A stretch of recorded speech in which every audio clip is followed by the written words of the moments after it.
Identifying as disabled has benefits, but how much do you need to disclose? What are the benefits of professional organizations? This and more are included in part 2 of my discussion with Leslie St. Louis from the United Spinal Association. I'm Annette Bourbonniere from Nothing Without Us, Stories and Discussions of Meaningful Inclusion. I am a 70-ish-year-old woman with short gray hair, dark rimmed eyeglasses, and I sit in a power wheelchair. If you like these episodes, please tell me. Leaving comments and telling your friends about this podcast is the best way to help me grow. Of course, leaving a like helps too. It makes me feel good. You can subscribe for free. There are paid subscriptions that offer more content, including the Bitch on Wheels subseries, but content like today's are accessed through free subscriptions. I like the way you approach it. It's one of the things that I've often counseled people to do. You start off, you're applying for a job. They don't care right now about what you're going to do to accommodate your disability. They want to know, can you do the job? So you sell this is my education, this is my skills, this is my experience. And this is, what I have to offer. And then secondarily, you might go into some soft skills if the job looks like it's one that really needs some problem solving and stuff. You can go into some of that as part of your disability. You've coped with this, you understand every day you're solving problems, so you're really good at that, and you sell it. That's how I look at it. When I tell people, yeah. Let's talk a little bit about identity, though. Identity gets tricky. I personally believe that, if you can't identify as disabled right after a job interview and before you ask for the accommodations, if you're can't then because you think you're going to be discriminated against, you're going to get discriminated against later. So I'm a believer in saying, okay, this is what it is. I am telling you, these are the things I'm bringing to you. These are really great things. And then afterwards you can say, okay, I have this disability. This is how it affects me. This is what I do to manage it. So I'm still the best employee you ever had. And that added push that makes that, well, you can self-identify in a way that makes it an asset.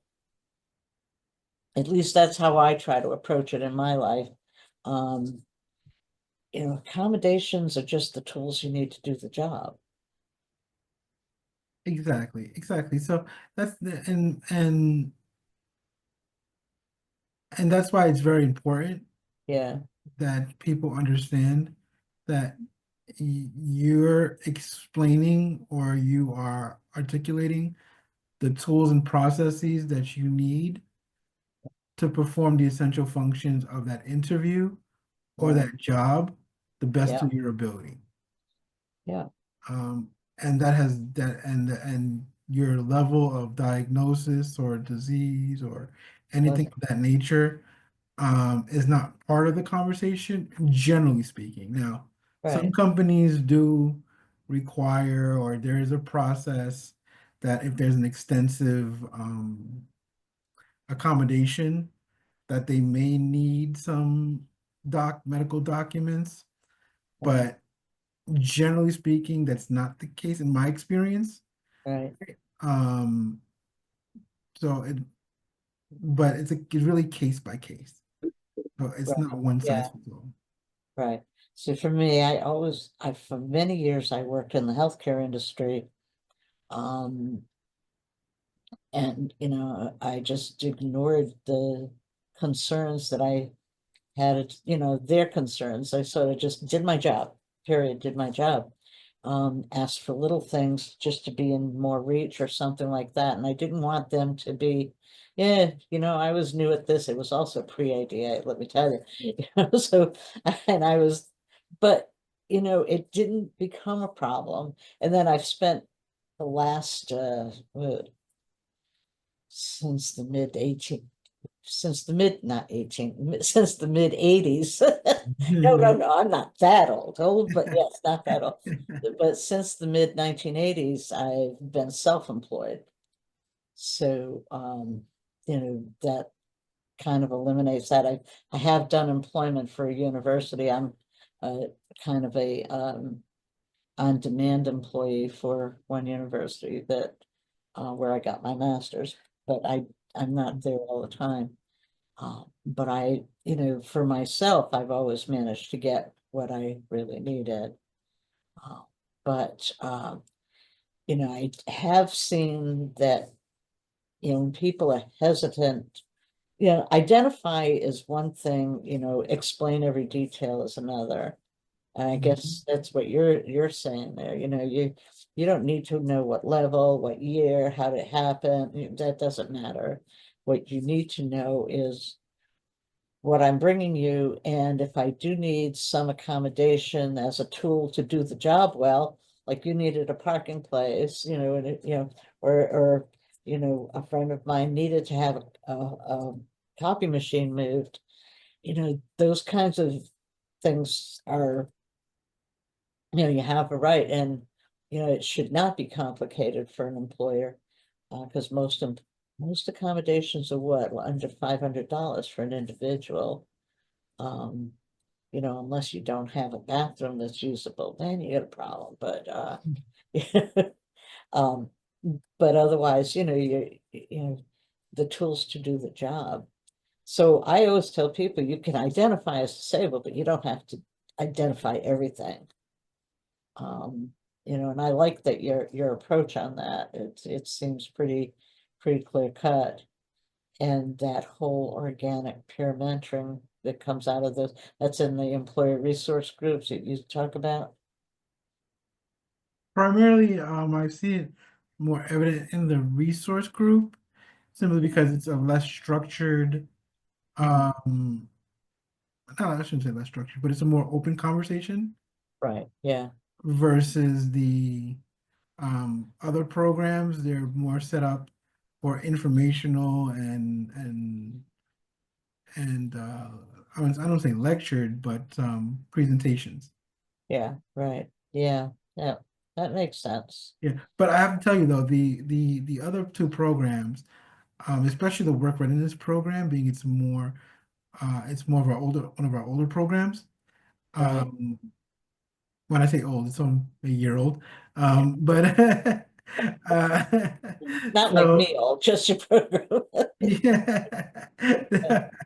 Um, being that it's one of our more older, it's our older program, what I did find is that people, during the conversations, during the presentations, they did exchange thoughts. Reasonable accommodation is a huge right, conversation that we have, disclosure of disability. And yeah, that's where it really came to light that, yeah, you know, people people were able to discuss, talk about, how they approached um, uh, disclosure of disability in their employment. And right, also, what I found out too was because people were in different stages of their life, they were able to talk about, well, this is what it was pre-ADA, and this is how I've seen it improve. Because yeah, sometimes myself, I'm an example.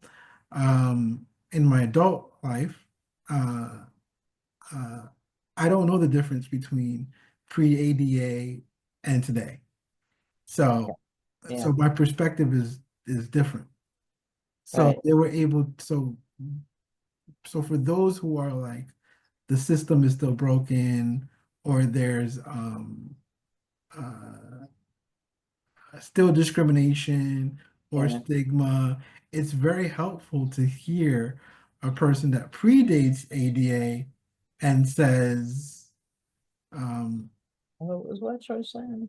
this is how we have evolved, and this is Right, how we have to yeah, keep on pushing. yeah, right, yeah, yeah, I agree. So you and I had a conversation a few months ago. Or maybe it was even a year ago. I'm not exactly sure when, but it's when I first contacted you and connected with you. And it was about whether or not there was a way to, I know you don't have a job board, but like would some of the people that you work with be willing to start groups, professional organizations, professionals with disabilities, so to speak. Um, I know that there are other, for example, I know you can go and find young gay professionals. You can, find, professionals that, maybe this is not the time to bring it up, but it might be time to think about it. Um, you know, and I'm saying just not the time now to bring it up because, well, things are a little tough to navigate right now. But I think, once afterwards, that kind of pride, I'm okay with this, I've got this. And, you know, make it easier for employers. And I think it would have a positive effect too, because employers would just notice like, oh, there's, I guess, how about that? Why would they do that? And, maybe make a contact just because they've not seen that before. You know what I mean? Setting up opportunities that, and I think it normalizes in the sense of like, okay, well, we're people with disabilities. We do this. Um, I was, and I hope someday that that's available specifically for wheelchair users, or people with disabilities in general. I know that there used to be an organization called Chemists in Wheelchairs, and now it's a committee of the American Chemical Association, but they have a committee on chemists with disabilities. And they have that subcommittee on there.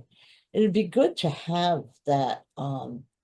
I think it helps remove stigma. Because I think when you face something head on, it's probably a good thing. But that was our earliest conversation, was looking for something like that. Um, If I'm understanding correctly, uh like a focus group or a subcommittee or a little association within, yeah, yeah, yeah, and, I think we do that. yeah, There's not a designated uh organization. from my knowledge right now. Right, I think that we do have subcommittees or support groups, things of that yeah, nature. yeah, Like, so for example, outside of employment, I was part of a conversation for um, people with disability who are parents. yep, Um, people, I know there's a committee right now, not a committee, but a support group conversations on parents with children who have disabilities. yep, Right. So United Spinal is bringing a lot of those concerns right, to not concerns, but those yeah, uh, communities right, together so that we can discuss, life perspectives and approaches and things of yeah, that nature. yeah, yeah. I was thinking like kind of a combination social professional organization where, yeah, young professionals with disabilities and, have, like an organization that could be an outgrowth of what you do. Um, I don't know of any organizations that have, a focus on professionals with disabilities to come together. However, my future plans for the program is to have mentorship opportunities, professional mentorship opportunities. Um, grow out of that. Yeah. and hopefully, if as we progress, not if, but as we progress through the program, I see there's an opportunity for the entrepreneurial program to develop into such. So for people that want to, excuse me, build their own businesses, they have someone to teach them the ropes or the ropes really on on building a business, Yeah, uh, as well as the life experiences or challenges as a person with a disability, right. Yeah, which may be different from a business owner who does not have a disability. right. And it's good, I think, to be able to associate with people that are going through some of the same things you are, who have had to face some of the same challenges. And yeah, it does then organically provide a mentorship opportunity for others too. I know that there is one organization for physicians with disabilities, one that I could find in a very thorough Google search. Um, there are several for attorneys. But for the most part, there's just a kind of, there's no small business group for people with disabilities. There's, none of those exist. Accountants with disabilities, I could not find any of those. So, having some of that would really be, I think, a helpful thing as moving forward. I know I'm pushing your timeline, you know, I don't know when it's going to fit in your timeline. So I'm not going to say you really have to do this by next year, or I'm not suggesting that. But do you foresee that you can be moving in that direction? I think it will equalize a lot of opportunities for people. And it's also, a social professional network, so to speak. Um, so Yeah, I also feel that, the responsibility, well, let me not say that. Let me rephrase actually. The Going back to the disclosure uh, right, conversation, right, we as a community have to be able to say, yes, I'm part of that community, and I want to be part of this initiative. right. I'm Annette from Nothing Without Us. Thank you for listening to part 2 of my discussion with Leslie St. Louis from United Spinal. He has so much information to offer that I broke the content down into 3 parts. And if you liked this episode, please tell me in the comments or by leaving a like. And listen to the next part of my conversation with Leslie. I'm still working on my first 100 subscribers, and I'm told that people leaving comments and likes will help make this happen. Of course, so will telling your friends to subscribe as well. So while subscriptions are free, you can see my new subseries, Bitch on Wheels, on the ally or activist tiers. This subseries is a little edgier, maybe sarcastic, angry, or humorous. Tell your friends they can find Nothing Without Us on patreon.com/Nothing Without Us, on YouTube and Spotify, and you can find me on LinkedIn and Blue Sky. So until the next Nothing Without Us, I'm Annette.